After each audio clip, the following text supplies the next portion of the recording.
Anybody that doesn't know, Arjun had how many followers? It was about 150,000.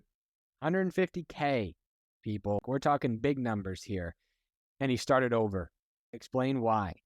I started over because I was fighting an upstream swim, if you will, Okay. with getting my content to reach and have impact.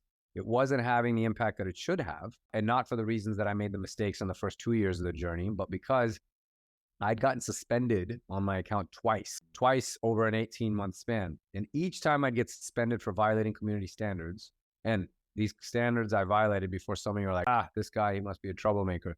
No, all I did was I commented quite passionately about homelessness here in San Francisco and in the Bay Area and crime and how it was going to have an impact on real estate. I started looping that into my content. I started talking and sharing all my stories. Like, look, this homelessness problem and the drugs and the crime is going to drive businesses out. We're going to have commercial vacancies, which we are. It's going to force people to move out of downtown, which it has. Right. It's going to prohibit people from wanting to move back in, which it's doing.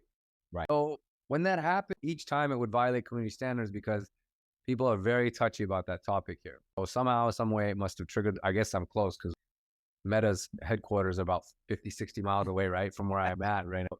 I must have been right on the radar. But my account got suspended. But each time I'd come back from the suspension, I'd lose about 15 to 20,000 followers, and my content would not reach anywhere. So I talked to a few friends and colleagues that have been through the same thing. And they all said, look, you can't fight it. You just got to start over. You start over. People will follow you. You remind them and give a little bit of a transitionary period between your account, which is what I'm still kind of in. I'm going to shut it down here very soon.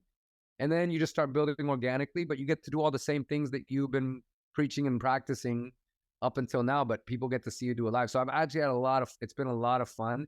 I've already seen a huge turn in engagement, even with about 3,300 followers or whatever it's at now, compared to the 150. The engagement has been so powerful and eye-opening. So I know it's working, and restarting was the right move. Now I only wish I'd done it sooner.